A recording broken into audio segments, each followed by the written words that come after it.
akazi ka misi yose ndi umurimyi nkora utwanje nkaba ndi umukuru w'ishirahamwe turera ibibondo rigizwe n'abapfakazi n'imfuvyi. Intumbero nyamukuru y'ishirahamwe ryacu ni ugufashanya n'abapfakazi dukorana, ni ukurera abana abo bapfakazi basigaranywe n'abagenzi babo, ni ugufashanya nabo batama n'uwo musore barimwo. Hanyuma tukaba twari twiyemeje umugambi wo kurima no korora kijambere, mugabo ntiturorora kuko ubworozi ntabwo turaronka.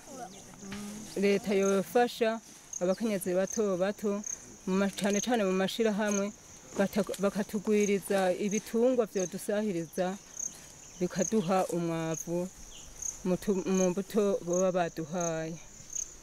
Turima hato kubera amatongo yaze.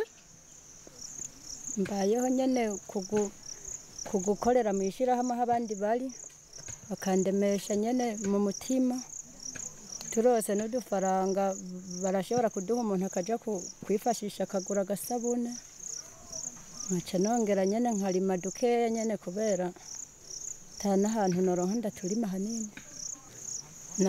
Naho leta yaduhaye nyene mu mirenzo mu mwonga, ego haratugirira akamaro.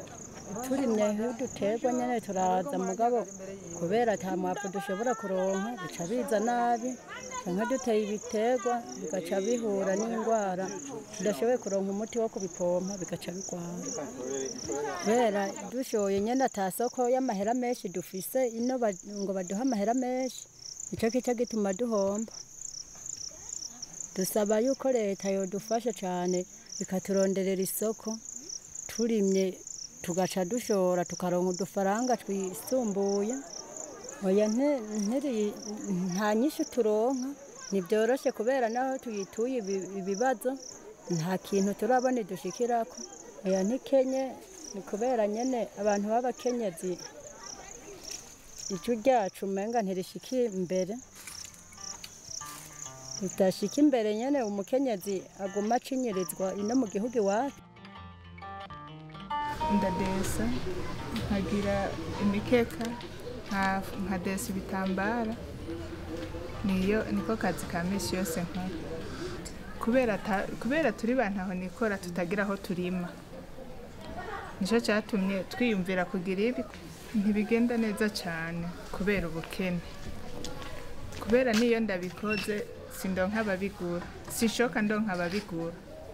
Ariko nk'ubu mfise uburyo nokora nkaraba aho nshira kugira ndandaze. Kuri twebwe bato bato kubera ata buryo tugira ntitwigera turonka isoko rishemeye, ariko abafise uburyo abo banini barashora muri Tanzania, barashora i Ngozi, barashora i Bujumbura, hose aho bishoboka. Leta twoyisaba ko yodufasha mu bukene dufise kugira turabe ko tworonka isoko. Uja kw'ishuri bose, bisanzwe abana bose bakwiye kwiga, kuko utazi gusoma no kwandika urashobora niyo ugiye nk'ahantu utazi gusoma ntushobora kumenya pancarte y'ibarabara iyo ugiye, canke ni bwa bumenyi nyene ushoye utuntu bigatuma bakwiba kubera utazi guharura utaciye ku ntebe y'ishuri.